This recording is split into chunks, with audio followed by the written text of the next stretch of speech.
What's up, guys? My name is Michael and welcome to my YouTube channel. Today we're going to talk about special classes and functions. So today we're going to talk about how to share information across objects of the same type, what static member variables and static member functions are, how to create and manipulate pointers to functions and pointers to member functions, and then how to work with arrays of pointers to functions. So sharing data among objects of the same type. It's the static member data. Until now, you probably thought of the data in each object as unique to that object and not shared among objects in a class. If you have 5 cat objects, for example, each has its own weight, its own age, and other data. The age of one does not affect the age of another. At times, however, you'll want to keep track of data that applies to all objects of the same type. For example, if you want to know like how many objects for a specific class was created for your program, and how many are still in existence, static member variables are variables that are shared among all instances of a class, and they are comprised between global data, which is available to all parts of your program, and member data, which is usually available only to each object. So you can think of a static variable as belonging to a class rather than an object. Normal member data is one per object, but static members are one per class. As you can see, this declares here on the bottom it declares like a cat object with a static data member how many cats, and then this variable keeps track of how many cats were created. So this is done by incrementing it every time in the constructor and decrementing it in each destruction. So look, here it has the cat has instance variable of age, but it also has a static integer variable of how many cats. So what do? Well, every time a cat is created in the constructor, they initialize its age, but then they also increment this how many cats variable. And the how many cats variable is actually a static variable. So it actually keeps track of how many objects were created that have nothing to do with the class. Like it's shared among all the data of cats. That's what it is. So yeah, that's here we have it, and then every time it adds one, every time it adds one, every time one's created, it increments it. Every time one is like it calls a destructor, it's decreased by one. So as you can see here, they loop through an array, initialize each cat, and then they print out then they print out cats left. Then they delete one that is, and then they print out the age and then how it's old, and then when they call delete, it prints out the ones that are deleted. Yeah, so there are 5 cats left, deleting the ones that is 0 years old. Then there's 4, then they delete 1, and they keep deleting it, and then it goes to 0, to 1. So this declaration does not define an integer. No storage space is set aside. Unlike the non-static member variables, no storage space is set aside by an instantiate cat object because the how many cats member variable is not in the object. Thus, on line 18, the variable is defined and initialized. It is a common mistake to forget to declare static member variables and then forget to define them. Don't let this happen to you. Of course, if it does, the linker will catch it and bring a pitiful error message such as the following. So it is common to forget to declare the static member variables and forget to define them. So here you have to define your static member variables and set it to 0. Like here they declared it, but then they had to define it. So sometimes it's easy to forget it. You don't need to do this for its age because it's not a static variable. Okay, yeah. So the constructor increments the static variable, destructor decrements it, and it pretty much represents. Okay, so they instantiate 5. The loop goes through each, but yeah, okay. So that was pretty much it. So they have another code that probably does the same thing. Yeah, it does the exact same thing. Only difference is that this is just to demonstrate what happens when they call delete. It calls a destructor, which in the destructor they decrement how many cats there are. So yeah. It does not create a cat object, nor does it take cat as a parameter, yet it accessed how many cats member variable. Again, it is worth it that you can actually access to how many cats static variable because it is, even though there's no it doesn't create any cat object. Because it's static, you could access it through the class of cat. So it's cat : how many cats. Because it's a static variable, it exists. It's shared among all classes of cats. That's what it is.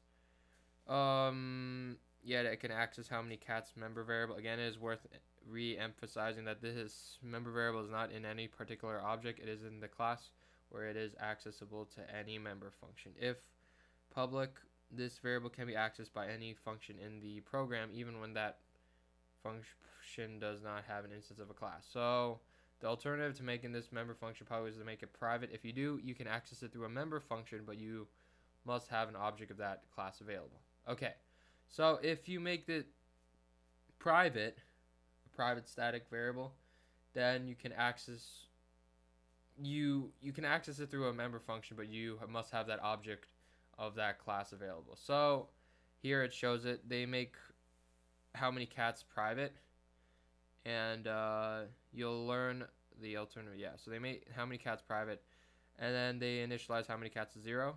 But in order to call this, they let's see, what do they do?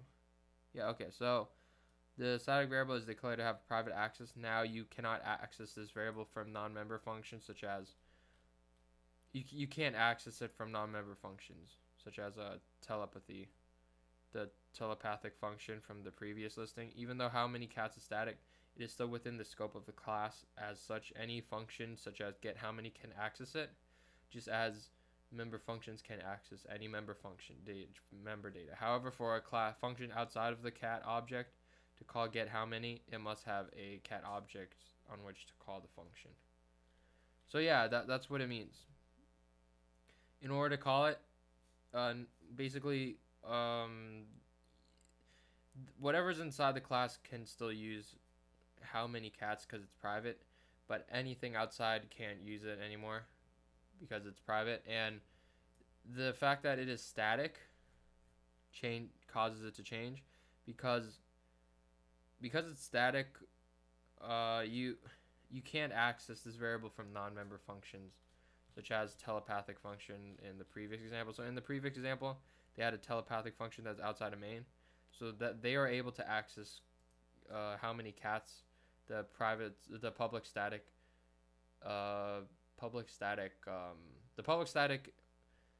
variable, integer variable, how many cats, because it was public. Yeah, because with using cat, they were able to access it because static variables are part of the class. They're shared among the class, so they were able to access it. But because they made it private, you can't access it outside of the class, outside of main, basically, unless they create the unless they access it through member functions, unless they access it through member functions. So in this case, they have a class function such as get how many that can access it, just as any other member functions can access any member data. However, a function outside of the cat object, outside of the cat object, to call get how many, it must have a cat object on which to call the function. Okay, so they also have the next one is using static member functions. Static member functions are like static member variables. They exist not in an object but in the scope of the class.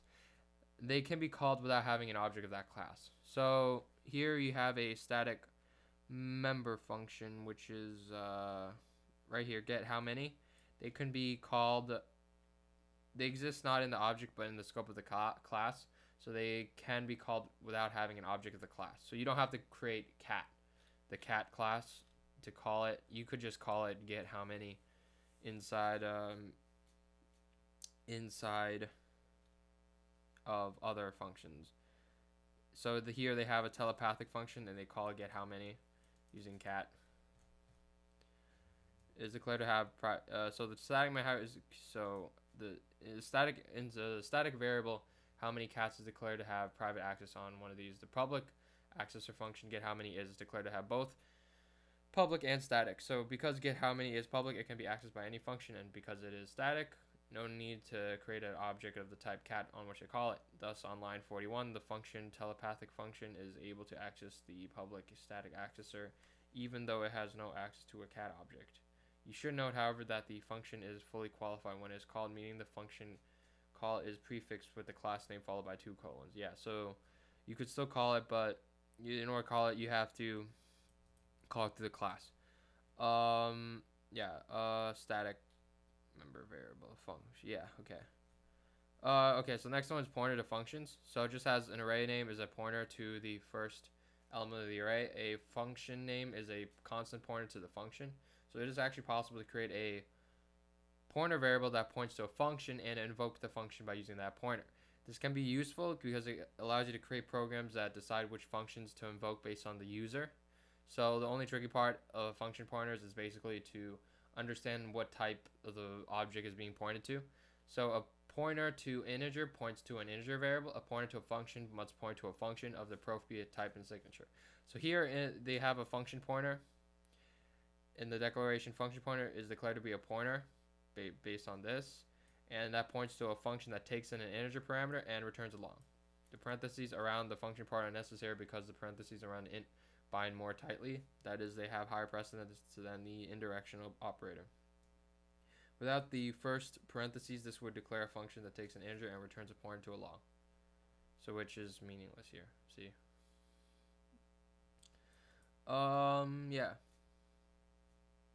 So here they have a function pointer. Here, let me see. Yeah, on line 13, p function is declared to be a pointer to a function that returns a void and takes 2 integer reference parameters. So here on line 13, they have a void function pointer that takes 2 integer variable, a function pointer that it basically is a pointer to a function that returns a void and takes 2 integer reference variables. And because the signatures match, any of the previous functions can be pointed to by pfunc.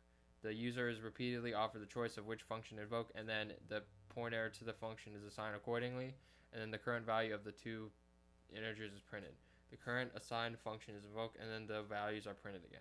So a pointer to a function is invoked the same way as the function it points to, except that the function pointer name is used instead of the function name.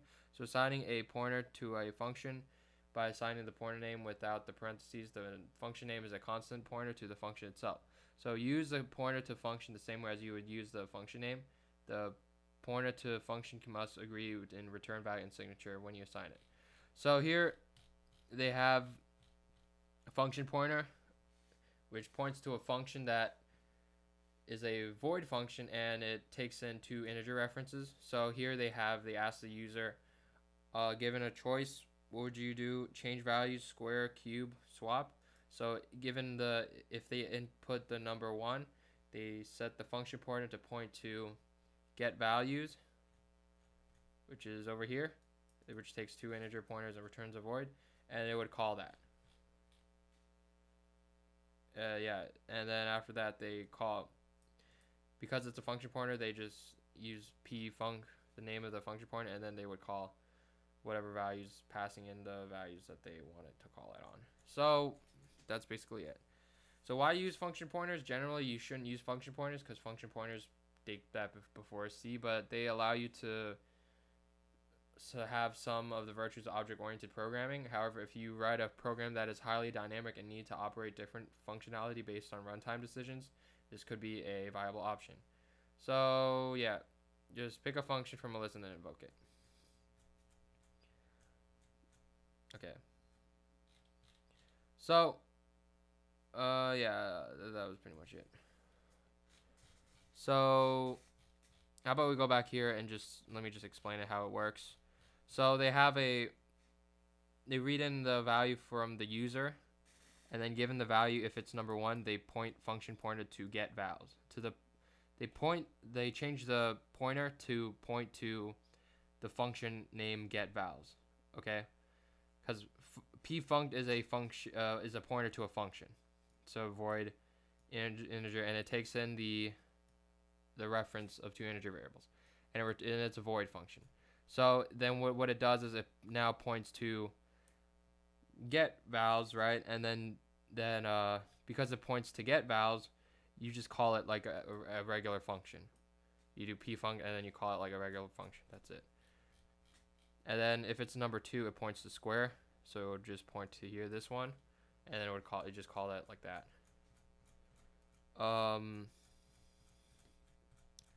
Yeah, so array of pointers to functions. You could also declare an array of pointers to integers, just as you could declare an array of pointers to functions returning a specific value type and with a specific signature. So this time you could use an array to invoke all the choices at once. So they loop through an array and then they just set each, because it's an array of function pointers, they just loop through the whole array through for loop I equals 0, I is less than the array, and then they set each function pointer, each value in the array, which is function pointer, to point to whatever it is that it is, and that's all they do. Passing pointers to functions. Pointers to functions can be passed to other functions and then call the right function using the pointer. So you might improve this by passing the chosen function pointer to another function, which prints the value and invokes the function, then prints the value again. So here they have a function pointer, and they read in the value, and then they set the function to point to that value, and then the first is a pointer to a function that returns a void, but then it takes 2 references. The second one are integer references, and the user are then using 1 for that. So go find it and ask them what this declaration means. This is the kind of declaration you see infrequently. Yeah, I don't think you would want to do this, passing it in the pointer function to another thing. It's kind of unreadable. Using typedef with pointers to functions. You can use typedef to simplify this. You could just have a pointer to a function returning void and taking 2 integer references, and typedef just... So basically they had a typedef that basically makes function pointers more readable. You just had void function pointer here, and then you could just do you could just type that instead right here, pfunc. They use that instead. Set pfunc to vpf. Use typedef, so every time they say vpf, it makes it a function pointer, so you could point it to it.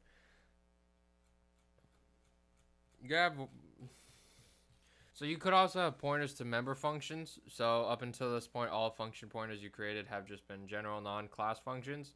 It is also possible to create pointers to functions that are a member of classes. This is highly advanced and very infrequently used, okay? That should be avoided whenever it's possible. But it is, however, to do this whenever you want to do it. Basically, to do it, just have the function pointer, just use the same syntax as with a function to a pointer to a function, but instead include the class name and then the : scoping operator.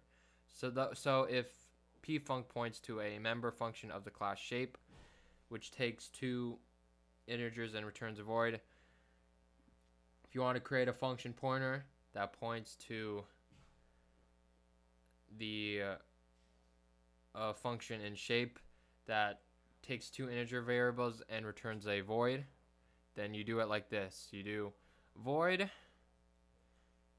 shape : then your name of your function pointer pfunc, and then : int, comma int, because this is the return type of the function that you're pointing to.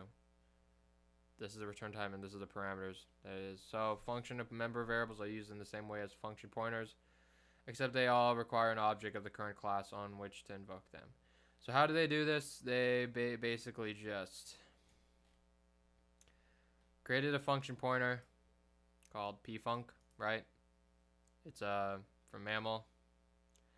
Okay. Then they set it to 0. Then if it's a dog, if it's a cat, or whatever, based on what the user inputs, they let it point to a new dog or new cat or new horse by using the heap, which is something that's not good, okay? But anyway, this allows them to basically this points it to the I think it points it to the constructor actually, and then it, based on whatever method it did, it. Oh wait, no, it didn't. Oh, okay, my bad, my fault. They had a pointer variable, right, for mammal, decides which dog cat to create, right? Mammal based on what the user input. Okay, then they ask them to have input speak or move, and then given speak or move, they set the function pointer to point to whatever object it was. Mammal, its speak method, and then mammal, its move method if it's not the speak or move. And then after that, they just call it by doing this. They did the pointer pfunc thing, and then they delete it. So the user enters in the second pointer, and then by using pointer to access the object and pfunc to access the function. Finally, the delete is called on to return the method memory back set aside for the object on the free store. So note that no reason exists to call the delete on pfunc because this is a pointer to a code, not to an object on the free store. And in fact, to do so generates a compile error. Okay, so arrays of pointers to member functions. You could also do the same thing with arrays. Just, I don't know why you would want to do this. Okay, so they create a type def called pdf pointer to function, I guess. This is the name. And they're going to have it point to a function in dog. So what they do is they create an array of pointers to functions, dog functions, okay? And they, given whatever to input, they create whatever value it is. Like if it's a dog, it creates a new dog, right? And then given the input, they print out, they do the function method to call it, and they delete the dog. So yeah, that was pretty much it. That was it actually. So today we learned how to create static member variables in our class. Each class, rather than a single object, has an instance of the static member variable. It is also possible to access it without an object. We learned what a static member variables are, and we learned that static member variables functions are part of this class. And yeah, that's pretty much it. Rate, comment, subscribe. I'll check you guys later. Peace.